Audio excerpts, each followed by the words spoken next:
everyone, and welcome back to my channel. So today I am joined by the lovely Jaspreet from Hipster Veggie here on YouTube, and we actually met at Next Up. Yes, we did. Yeah. How long is it now? 8 months ago? It was in September time. Yeah, that was a good time. Today we are talking about being a vegan and how to incorporate veganism into your healthy lifestyle when you're fasting.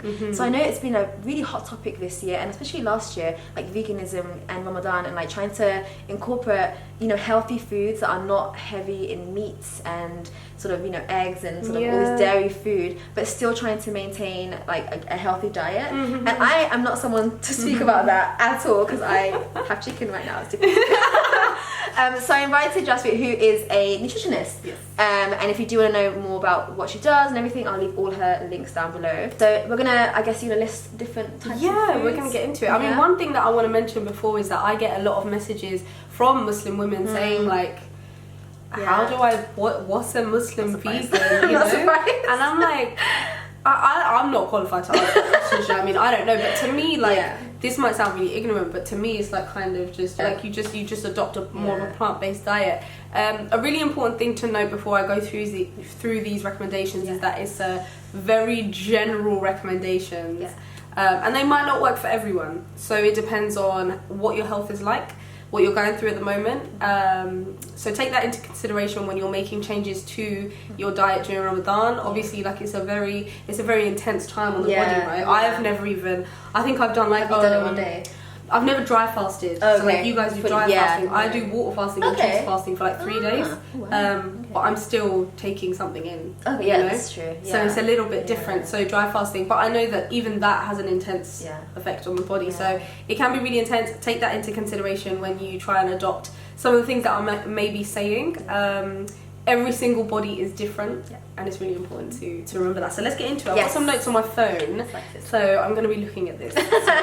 So in the morning, when you're getting ready to eat before you start fasting, so what's a typical thing that you would eat? Be honest, no judgment. Okay, it's changed a lot throughout the years. I think when I was younger, I would go for, you know, cereal, just your standard cereal, but I would feel hungry during the day, and I you know, I just kind of put it down to I'm fasting, I feel hungry. But then as I got older, I started to have like different kind of foods, like dates, bananas, oats, things that seem like less in terms of like actual quantity, but actually I don't feel hungry during the day. Yeah, so I think in the morning, like a really good thing to do is like to have high fiber foods. So you said bananas, dates, they're really, really good to have. What you can do is whack it all into a smoothie. Like it's one of the best ways to get a lot of fruits and vegetables in. So a favourite smoothie of mine is like 1 or 2 ripe bananas, a handful of frozen berries. I always buy frozen berries because they last longer. When you buy like the punnets of them, you'll notice in like a day they'll start going moldy. So if you're trying to like, you know, save a little bit of money, I'd say get some frozen fruits. You can get them from like Tesco, like your general supermarket. And then you can even put some spinach in there, or like some kind of greens, because you won't really be able to taste it. I always forget to do that. Yeah, you can't taste it. You can see it, but you can't taste it. And anyone who says you can taste it is lying. You can't. And then whatever liquid you want. I usually just put water, because the bananas the bananas make it really sweet. They have to be ripe, so they have to have the brown spots on them. And then you can just drink a big cup of that. Sometimes, so how about like seeds in it? Because I know earlier we were talking about seeds as well. Yeah, flax seeds are probably the best for a smoothie. Because you can buy them already ground up. So like with the chia seeds as well, they're cool. Everything will get ground up in your blender. But flax seeds are a good one. Hemp seeds are also good, but you just gotta, I prefer to get them unshelled, because if you get them shelled, you gotta soak them, and then you gotta like do all of this stuff. It's a bit of a long process. Unshelled hemp seeds are amazing, and you can put them into your smoothie. So that's one option, a smoothie high in fiber. Yes, it's got a lot of fruit in it, but it's not really gonna like, it's not gonna make you fat. Like a lot of people, like it's got sugar, it's gonna make you fat. I'm trying to stay away from fruit, but that's not the case. Not all sugar is the same. Obviously, if you've got diabetes, then take that into consideration and adjust it as you. I think another really good breakfast option before you're gonna spend a day fasting is oats. So you were saying, I mean, for me personally, sometimes oats don't always agree with me, so I use spelt oats. You can do overnight oats, so you can like mix your oats in a bowl. I recently, have you like been dabbling? My husband has overnight oats, and I never knew about that. So and they're so like easy to make. Seeds in, fruits in. Literally just like dates. A cup of oats, a cup of liquid that can be milk, whatever kind of milk you choose to use, or water. I use water for overnight oats as well. Coconut sugar too. And we'll talk about coconut sugar later. So much to talk about. Yeah, so much. So yeah, oats are a really good one, or spelt oats. You can get them. They're called spelt flakes. And they're really, really good, especially like for me. So a lot of my research is into the effects of food on Punjabi people, because I'm from Punjab. So nutrition from a Punjabi perspective. So if you are Punjabi, because I know a lot of Muslims are from Pakistan. Definitely. So yeah, if you are, like, I would definitely recommend spelt, but also just figure out what works for your body. On those oats, you can put fruits, you can put seeds, so you can like mix in your chia seeds, and when you mix them into liquid, they actually puff out. Yeah, they do. Yeah, they do. And it makes like a bit of a gel. I put it into yogurt and it kind of makes it a bit like fuller. Like it turns into just like a little bit of a squidgy ball. It's best to eat them like that rather than eating them dry. So if you just like ate a spoonful of dried chia seeds, you can imagine like if they expand in that water, what would happen in your stomach, because you have fluid in your stomach and stuff, right? So it can cause just some stomach upset because they'll be expanding through your digestive system. So it's better to just soak them before you eat them. So in terms of drinks in the morning, you want to be hydrated. So water is always a really, really great place to start. Always. I know a lot of people will probably drink tea and coffee in the morning. I would really recommend staying away from that. Please.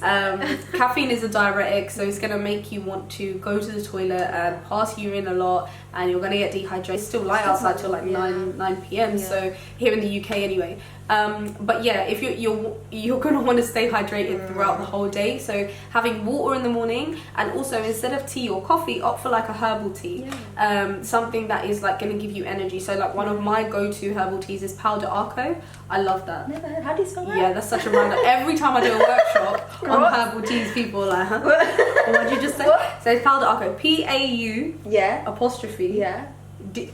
I don't even know how to P-A-U apostrophe D and then space A-R-C-O, powder arco. It's really, really high in iron.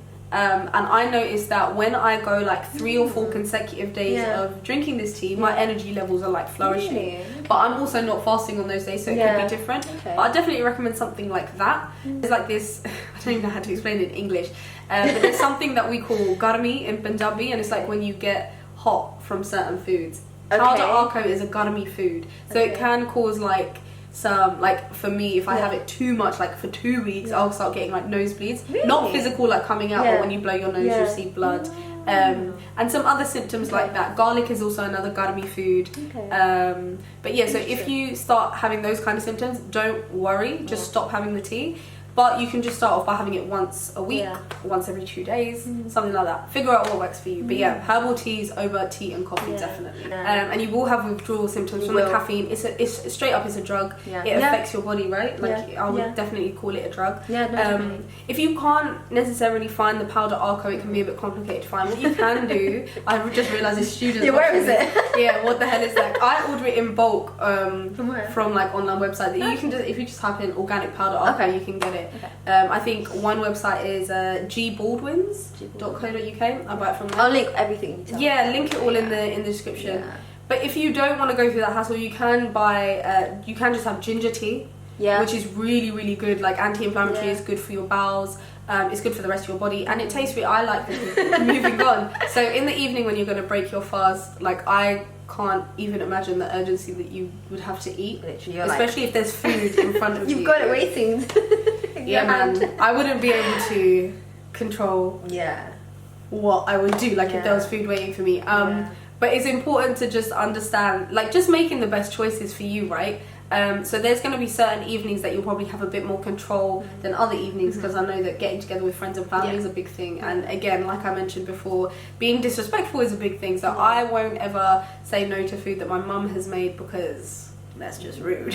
I'm going to do that. So I totally understand that. But on the days that you have a bit more control, it would be good to like opt for more whole grains as opposed to like starchy foods, which are going to like spike your blood sugar and then drain you of energy straight away. So things like white rice, white bread, white sugar, those are the kind of things that are going to really deplete you of energy, and like you're going to eat and then you're just going to want to fall asleep. And I know a lot of my Muslim friends tell me like, oh my god, I'm so tired, I've eaten so much. It's not about eating so much, it's about the stuff that you're eating. You can just simply switch that to brown rice, or even quinoa is a really great option. Just make sure you soak the quinoa before you cook it, because you'll notice that when you rinse it, a lot of dirty water comes out. Like rice. Yeah, exactly, just like rice. You bake it exactly. Have you heard of rice? The rice treatment for hair? Is it good? It's really good. See, okay. Another thing is the white sugar. So switching white sugar to something like coconut sugar or date syrup.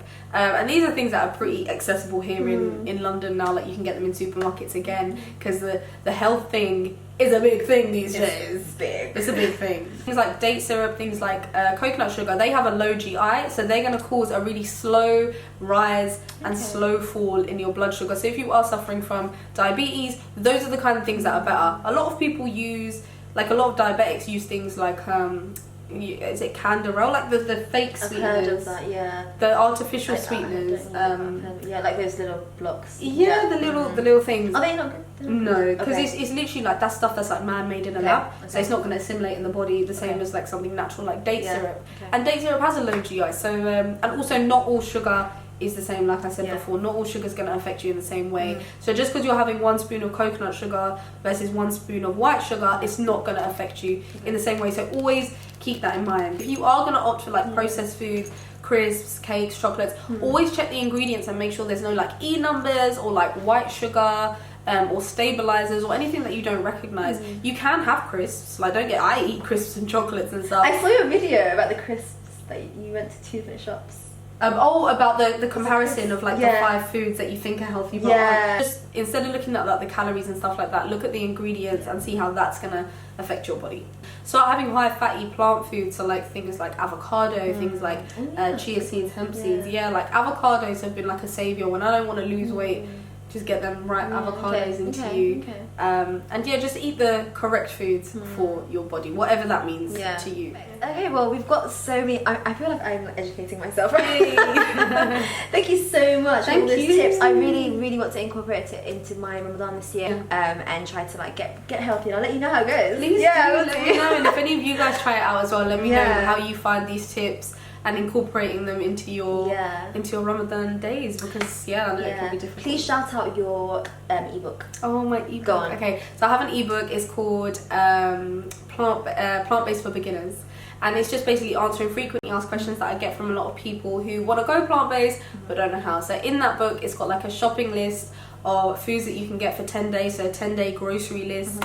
It's also got a 10-day meal plan, and it's got 2 meal plans. So it's like a level 1 if you want to change all of your meals to plant-based, which you don't have to, and then there's a level 2 which you change all of them, and a level 1 where you can just change 1 of your meals in the day, which is like super easy. It's just about getting more home-cooked plant foods into your body. That's the biggest thing with health. It's not about necessarily going vegan or vegetarian or whatever. Eating more home-cooked foods and getting into the kitchen is where health is at. And you can buy it on my website, hipsterveggie.com, and I'll do a little coupon code for all of your followers. Don't forget to press subscribe to both of us. Go and check out a video that will be on her channel as well about exams and nutrition as well. So go and check that out on Jaspreet's channel, and I'll see you guys in my next video. Bye.